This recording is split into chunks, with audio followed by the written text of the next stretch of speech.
Assalamualaikum warahmatullahi wabarakatuh.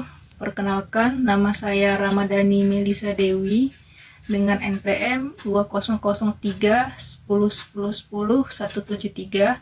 Saya merupakan mahasiswi semester 7 angkatan 2020 di Fakultas Hukum Universitas Syah Kuala. Tujuan saya membuat video ini adalah untuk memenuhi tugas mata kuliah Hukum Hak Kekayaan Intelektual kelas D atau 04 dengan dosen pengampu yaitu Ibu Dr. Sri Walni Rahayu SH.M. Hum.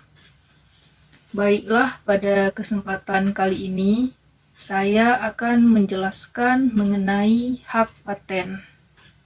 Nah, sebelumnya saya akan menjelaskan terlebih dahulu terkait dari sejarah hak paten itu sendiri di Indonesia. Untuk orang Indonesia, paten bukanlah sesuatu yang baru.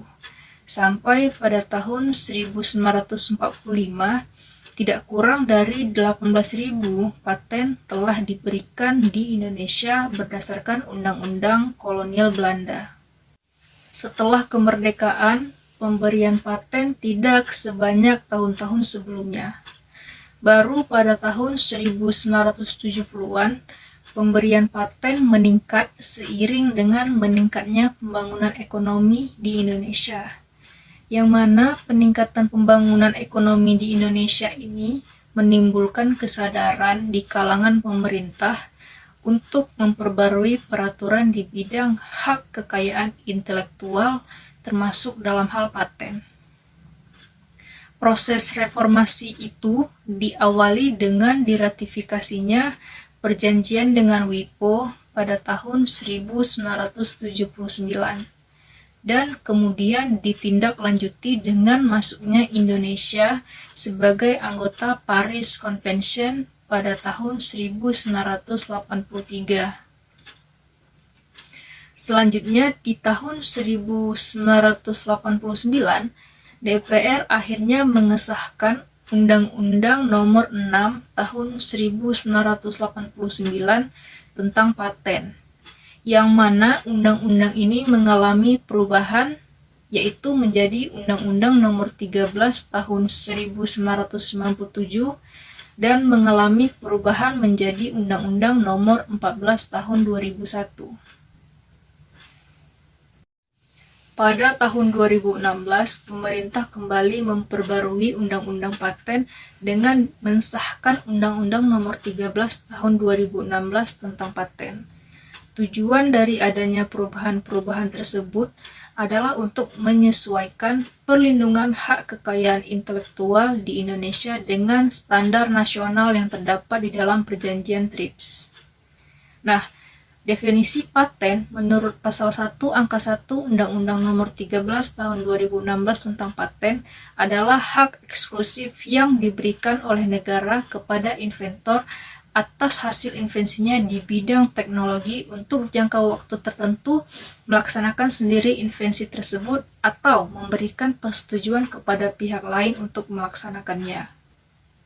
Paten berarti terbuka. Arti kata terbuka dalam paten ini berkaitan dengan invensi yang dimintakan paten. Invensi sendiri menurut pasal 1 angka 2 Undang-Undang Nomor 13 Tahun 2016 tentang paten adalah ide inventor yang dituangkan ke dalam suatu kegiatan pemecahan masalah yang spesifik di bidang teknologi berupa produk atau proses atau penyempurnaan dan bisa juga pengembangan produk atau proses. Segala macam invensi dapat dipatenkan dengan syarat invensi tersebut berguna dan memang belum ada di lapangan teknologi yang bersangkutan. Sebagai contoh, bisa senyawa kimia, mesin, proses pembuatan, bahkan jenis makhluk hidup baru yang belum pernah dipatenkan.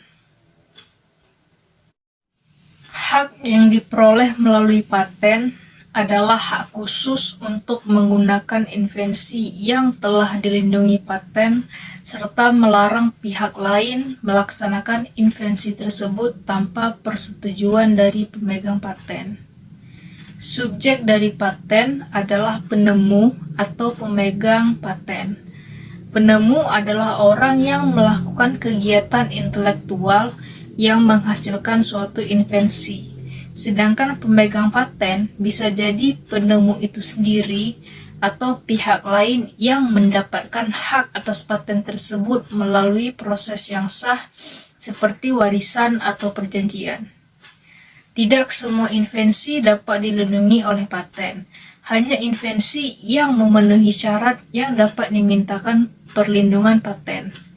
Agar mendapatkan perlindungan paten, suatu invensi harus memenuhi persyaratan, yaitu pertama, invensi yang baru. Yang dimaksud dengan invensi baru bukanlah tidak ada menjadi ada, tetapi jika pada tanggal penerimaan, invensi tersebut tidak sama dengan teknologi yang pernah diungkap atau didaftarkan sebelumnya. Untuk contohnya sendiri adalah adanya smartphone dengan teknologi layar lipat dan baterai dengan durasi hidup yang lama. Yang kedua, mengandung langkah inventif. Dikatakan mengandung langkah inventif jika invensi tersebut bagi seseorang mempunyai keahlian tertentu di bidang teknik merupakan hal yang tidak dapat diduga sebelumnya.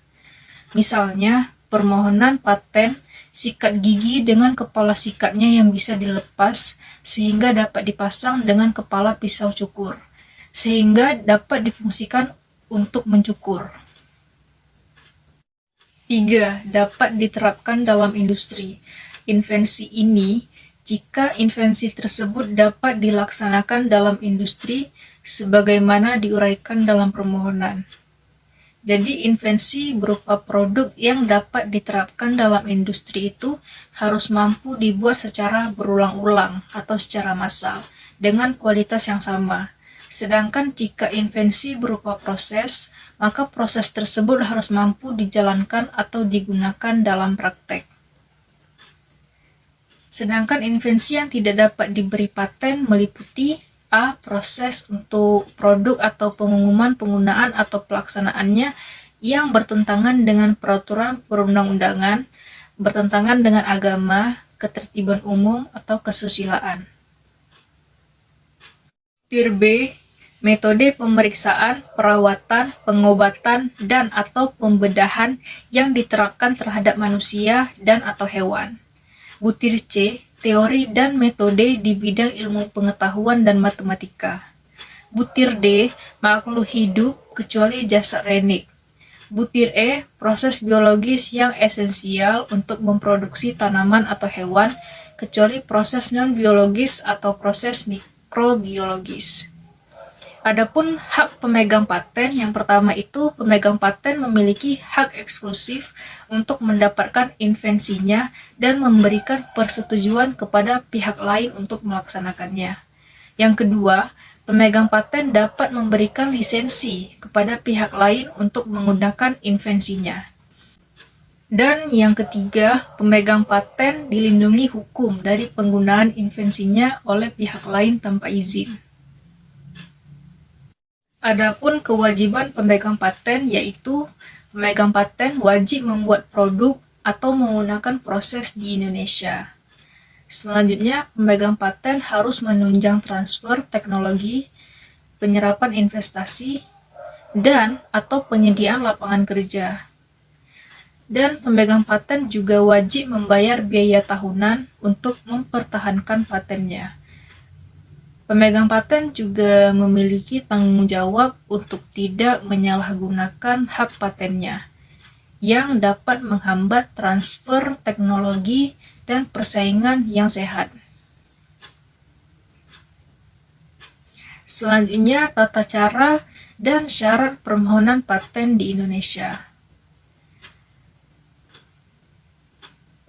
Yang pertama itu mengisi formulir permohonan paten yang disediakan oleh Dirjen Kekayaan Intelektual di Indonesia.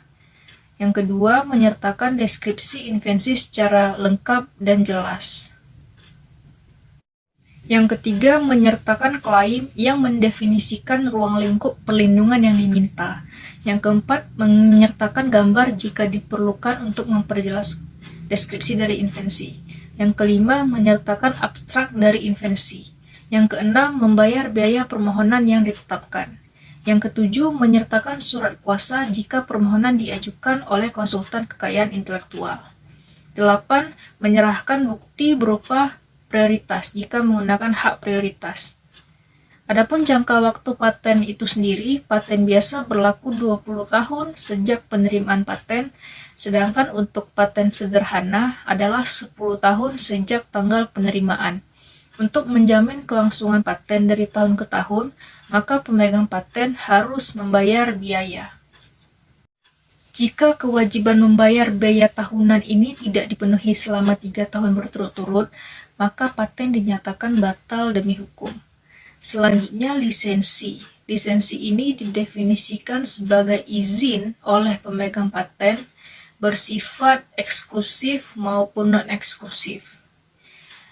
Diberikan kepada penerima lisensi berdasarkan perjanjian tertulis untuk menggunakan paten yang masih dilindungi dalam jangka waktu dan syarat tertentu.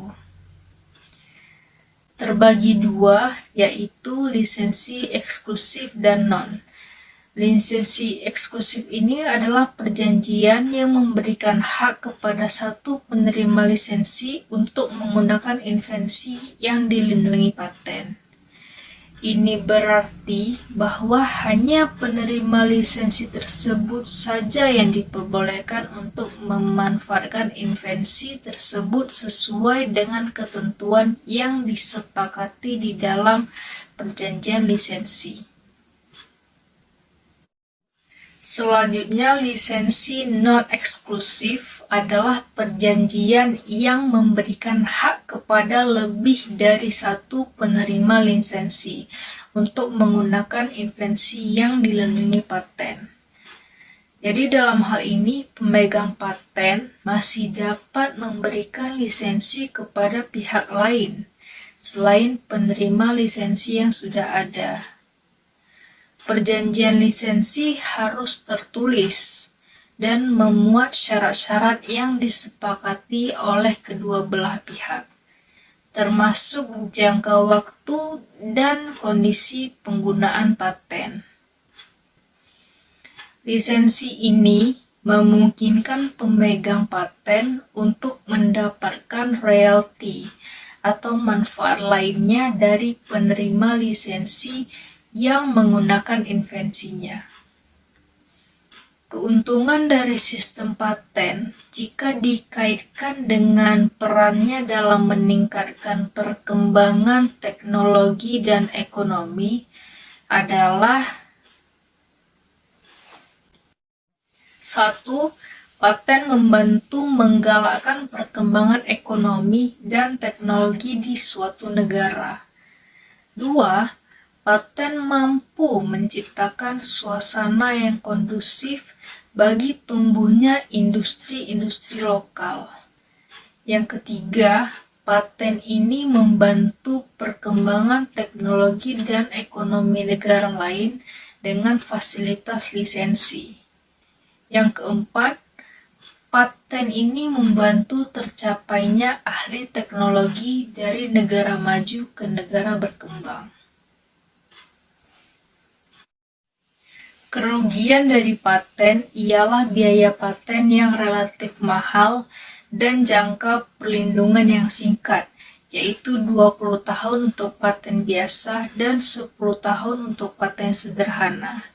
Selain itu, tidak semua invensi dapat dipatenkan menurut undang-undang yang berlaku. Perlindungan paten ini memberikan pemegang paten hak eksklusif untuk mengimplementasikan invensinya dan mencegah orang lain untuk menggunakan invensi tersebut tanpa izin. Selanjutnya, saya akan menjelaskan tentang kantor haki. Kantor Haki adalah lembaga pemerintah yang bertugas untuk memastikan bahwa pemberian paten berjalan lancar sesuai dengan hukum paten yang berlaku. Nah, tugas kantor Haki yang berkaitan dengan paten itu yang pertama, menerima semua permohonan permintaan paten. Semua isi teknis dalam spesifikasi yang menyertai permintaan paten akan diberi klasifikasi IPC. Yang kedua, menjalankan pemeriksaan substantif. Yang ketiga, mengumumkan permohonan paten yang diajukan. Di Indonesia sendiri, pengumuman ini secara teratur tercantum dalam berita resmi paten. Yang keempat, memberi atau menolak permintaan paten. Menurut berita resmi paten, paten Indonesia yang sudah disetujui oleh kantor Haki akan mendapat nomor baru. Yang terakhir, mengurus semua pembayaran dalam rangka memelihara kelangsungan paten yang telah diberikan. Mungkin hanya sekian pemaparan materi yang saya sampaikan. Saya yakin video ini masih memiliki banyak kekurangan dikarenakan keterbatasan ilmu yang saya miliki. Mohon maaf atas segala kesalahan. Saya akhiri. Wabillahi taufiq wal hidayah. Assalamualaikum warahmatullahi wabarakatuh.